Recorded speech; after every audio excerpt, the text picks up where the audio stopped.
A few months ago, Beau cleaned up the surviving swing arms we have for our KV-1S project. But we don't quite have enough. The original pieces are cast, but we don't have that capability here. So Beau broke up the design into different pieces that Glenn could turn on his lathe and that could be welded together to make a complete swing arm. Right, so we've got the two bosses lined up with the scribed marks on the table and they're spot on. So now it's a matter of getting this thing right to the line that we've put down on the bench. So you can see how the square is just on the outside of that white chalk line. Pretty good at that end. And then we'll just move the square down to this end of the material just to make sure it's about the same. So it's about the same. And now we're going to check the other side. Yep, that's good there. Just going to be tacking here and then a little bit over here and then back over to this side and do the same thing over here.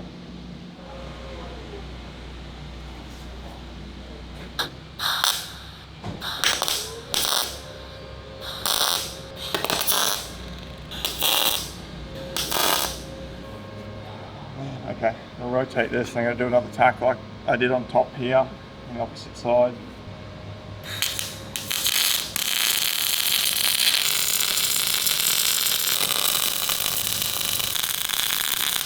I'm just checking to see if there's any cracks in the welds. When you fill a gap like this, it's very easy for the weld to break because there's not a great deal of strength behind it.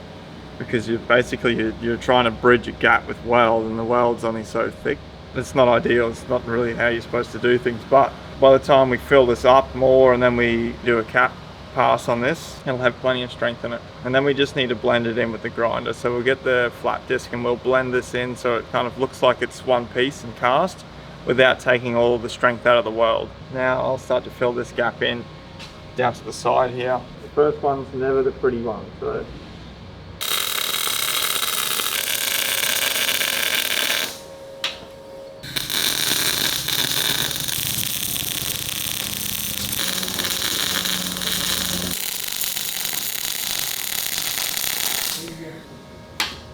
also, there's no weight on these swing arms, ever. So that's why we can get away with just doing this sort of superficial weld on this, right? It's just for looks. There's no torsion bars connected to them, and the weight of the vehicle is not going to be on its wheels. So this is plenty strong enough, if people were wondering.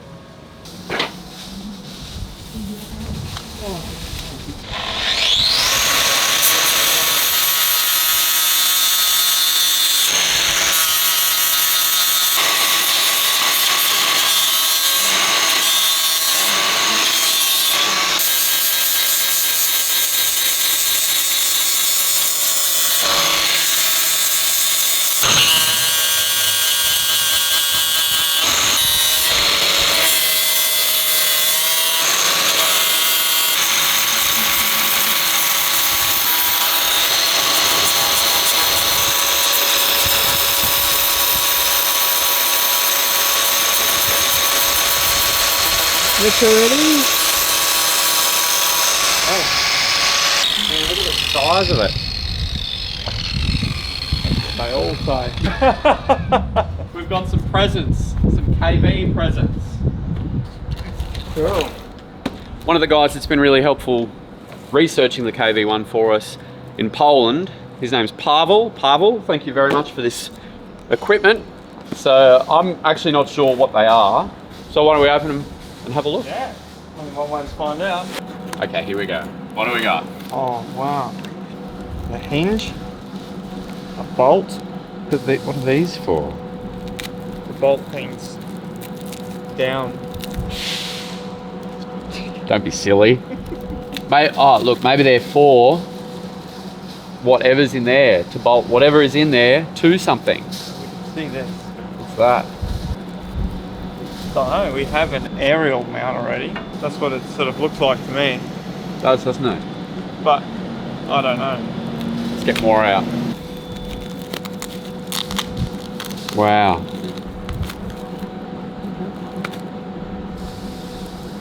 God, right in the main artery. Another death from the KV-1. Yeah, another victim. What's that? Wow, what is that? Some sort of a light for inside.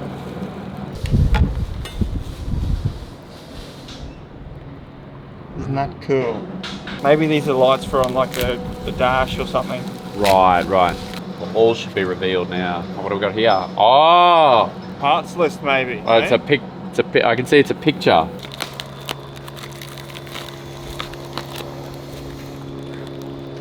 What could it be? There's nothing in there. Oh wow, look at that. Pressure gauge or RPM? tacho. Yeah.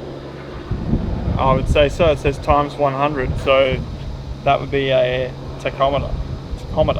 Tacho. I would say it's a tachometer. That's pretty cool.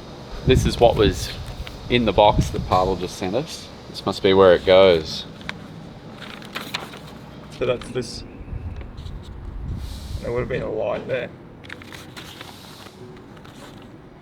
Oh, and that's the bracket for it. Bracket for it. There Ah. you go, mate. Oh, here we are. Yeah, you were right. Wow, that's a pretty good photo. Just like ours. Yeah, ours is not that nice. Oh, it's got the air start. Yeah, cool. Pretty sure that's what it looked like in the photo, right? Nice. Oh, we got 2 more boxes.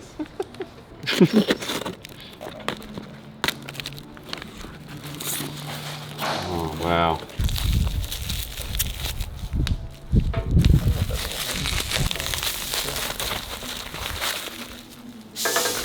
Big hinge. That's a huge pin. Oh, man. What have you done, Pawel? So what is it, Beau? I think it's the driver's visor. Oh, the inside. Yep. This black handle here is this one here. And there's another one here. These pins must go through. So I would say that this goes on the end of that. That must slip inside somehow. That housing there is more than likely going to be in the next box.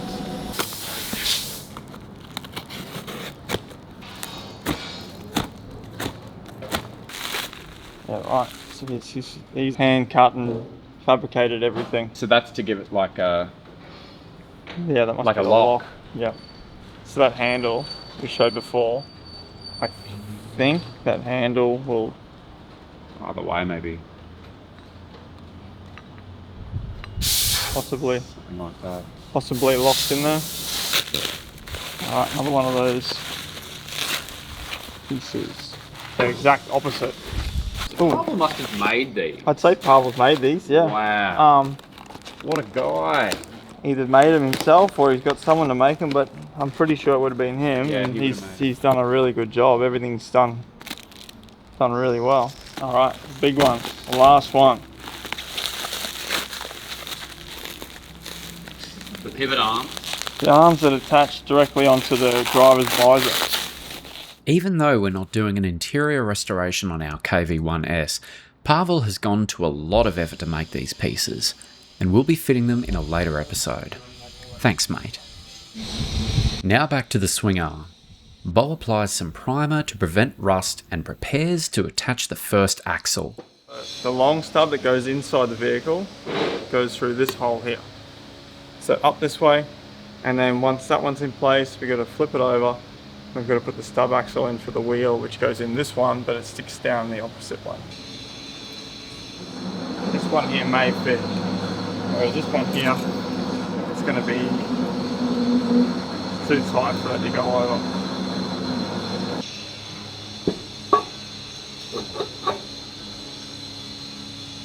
Stuck. We had to remove some material off these because they just weren't fitting. It was starting, but it wasn't going in far enough. This being, the static vehicle that it is, we don't need this part to be, say, a press fit. We can get away with this being slightly loose. Yep, okay. And that's the right depth and everything, I know, because we've got a 3mm packer underneath this. This is the exact distance that we need, but I'll just double check it anyway. From this surface here to the top of here.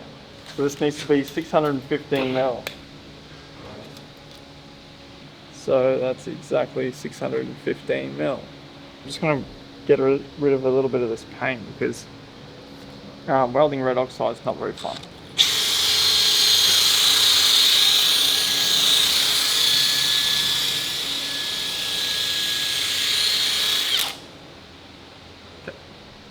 So originally these swing arms, they weren't welded. They would have drilled through this boss here, half the hole picked up onto this shaft inside. So they drilled right through and connected into this shaft, and that's what locked this shaft in place. And then what they did was they deformed the ends of the pin so that the pin couldn't come out either way. On this one, when they pressed the stub axle into this housing, they welded the back side of it here, which is like this original one you can see over here. This is actually pretty cool. This is where the wheels ripped off the vehicle. The wheel bearings have gouged into the stub axle. This is where the weld would have been on the back here to hold it inside the boss. After I've tacked that, we can flip this over. I can get some more weld on the opposite side, and then we can put this stub into this one.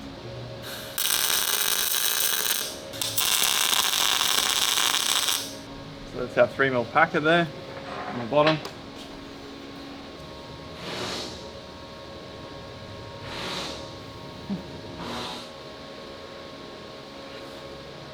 Should be that, yeah.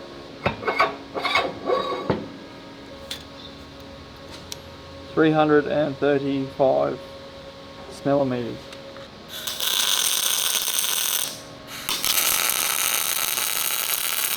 They're going to be ground off later on, just so they don't interfere with anything on the wheel, or same with the other side. They're just purely there because we can't get access to the opposite side, which is the side that needs to be welded. So now that I've got this one upside down, I'll weld this one in place, and then we'll flip it, and then we'll weld the opposite side of this one here. And then we can turn them back over and grind the welds off and clean them up.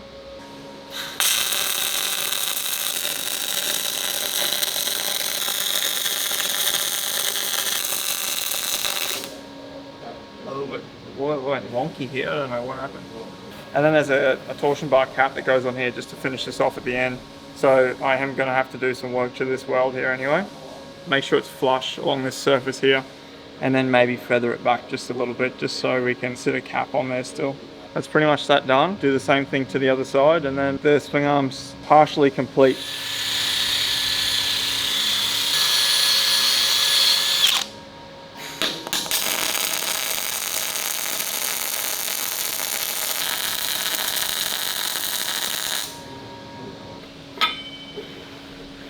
Okay, so that rotates, and that one rotates. All right. This piece needs to go on. So this one slips over onto this collar, and it welds to these ones afterwards.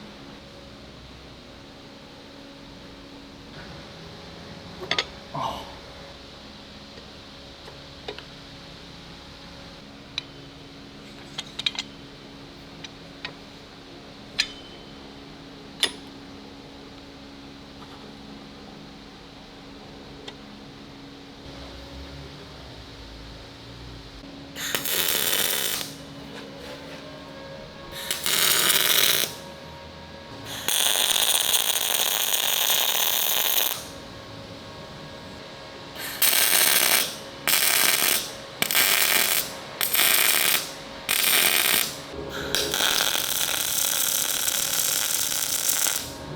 There is another spacer to go in the back here. We pray that this fits.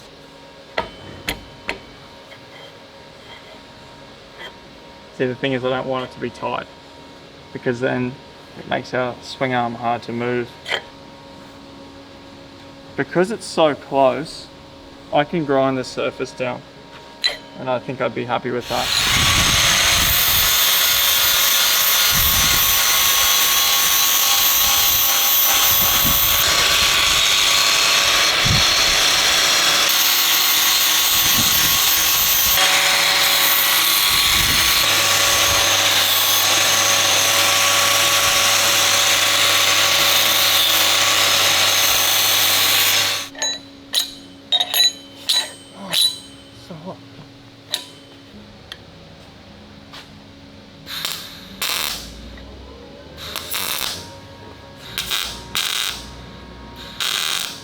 I've still got movement here.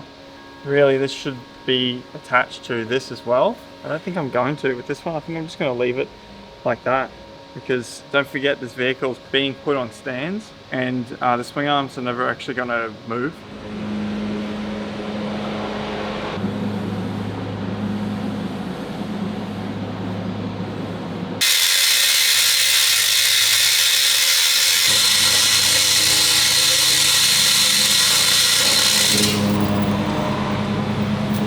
Now I'm sure you're going to notice some things are not quite right, like these black bolts on the bump stop.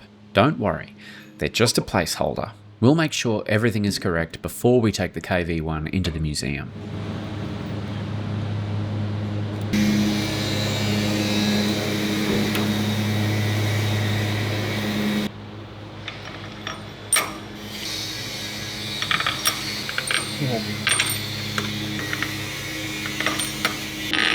The vehicle is a static display, but it still needs some moving parts. We'll be transporting the KV into the museum on the trolley it's currently mounted on, so the wheels still need to be able to roll. We figured the cheapest and easiest way to do this was to order cheap bearings from China. These took a long time to arrive, but they're finally here and ready to be fitted.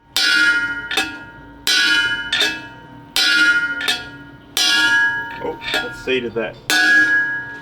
If you're wondering, the back side of the wheel I never put any gusseting on. You don't see it. These wheels are sort of in the middle. Basically that was just to save me about a month of work. So that's why we only did the front portion of these new made wheels. So this is an original wheel, this one. I just felt the surface where the bearing's going to slip into, and there's a bit of scarring on that front surface. So what I've got to do is I've got to grind it with the flap disc on the grinder, just lightly, just so there's no high spot there anymore. Otherwise our bearing's not going to start and be able to push through into the wheel.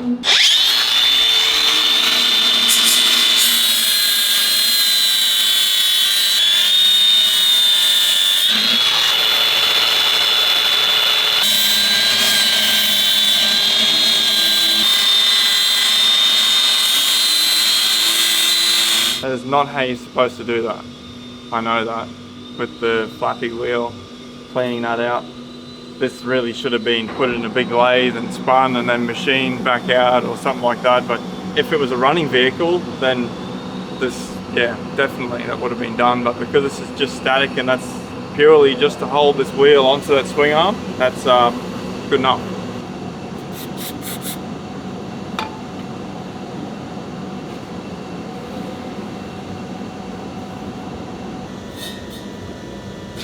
See these little round pieces here? Pretty sure that's where they would actually pour the molten metal through. I don't know what the exact name is.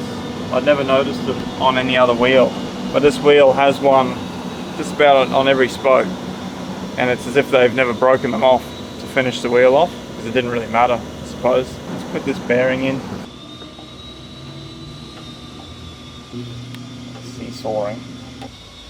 But we'll just see. We'll get it started. Too much, then take it back out. Oh.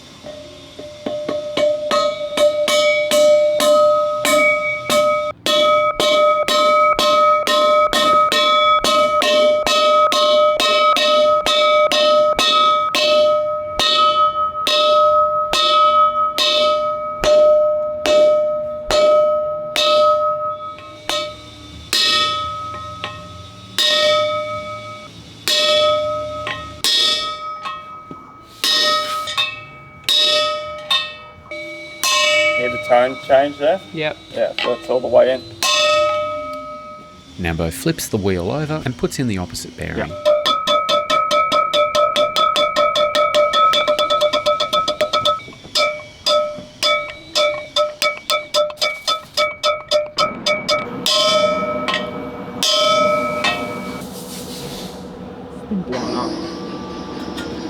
Beau was bracing himself to get to work on this really badly blown up wheel when... Sorry, Beau. I've got another special delivery from Poland.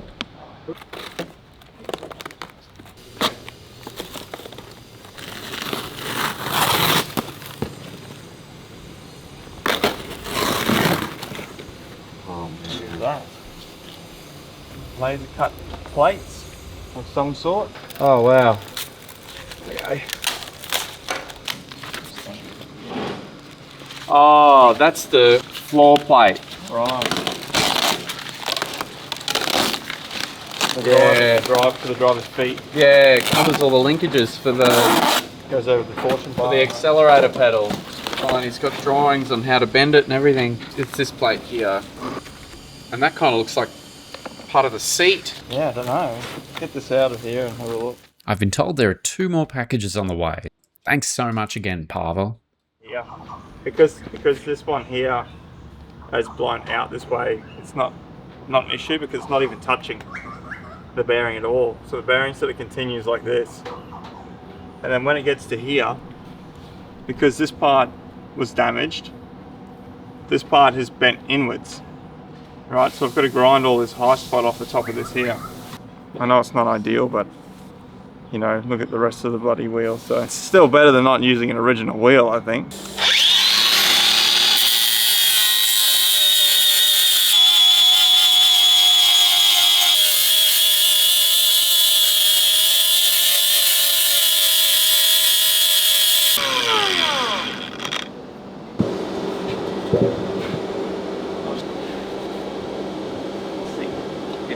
Yeah, put this bearing in like this. Oh no, I think that's really good. This is like, it allows for the wheel to travel side to side. It might seat once it starts going in a bit more.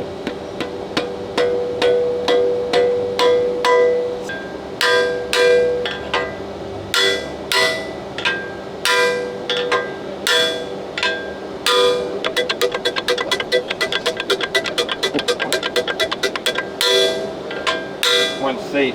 It might be okay. It might be in far enough that it goes far enough onto the actual stub axle, but we won't know until we try it. So I think we try this troublesome wheel first, see how it goes, because I'm confident that all the other ones are basically just going to slip straight on.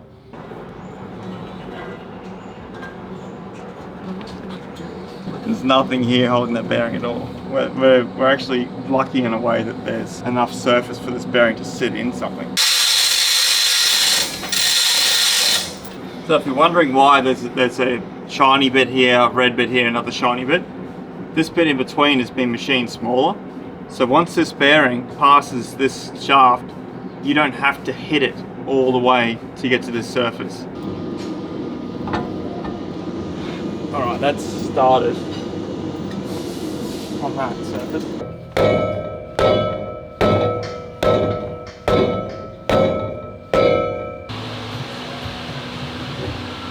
May not be pretty, but from the outside, with the cap on, you'll hardly even notice it.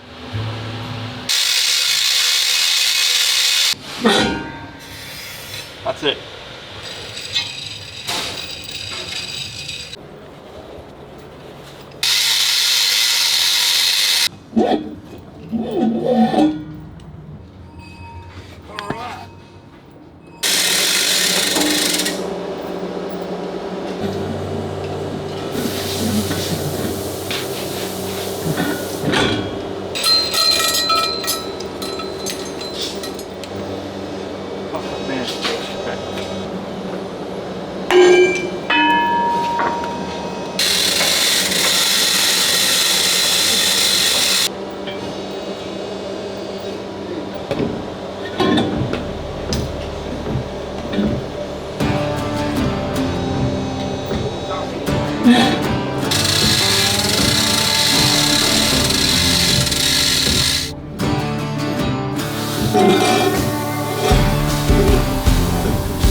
That's the last wheel for this side. The only original wheel on this side.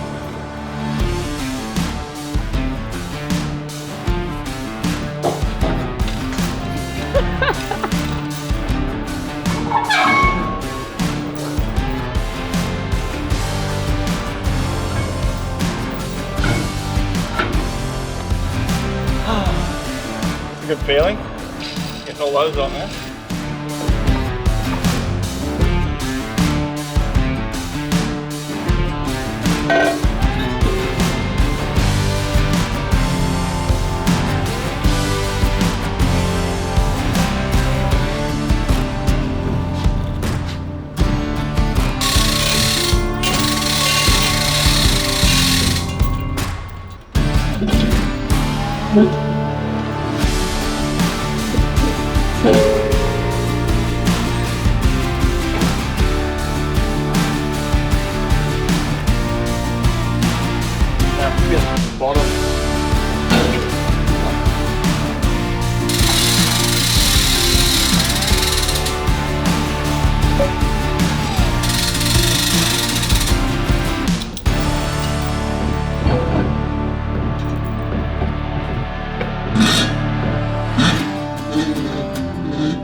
All the wheels on, and that's all we have time for today.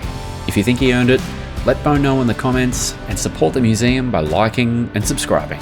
And be sure to tune in next time for your weekly tank restoration fix. So until then, I'm Kurt from Oz Armour, and I'll see you on the next one.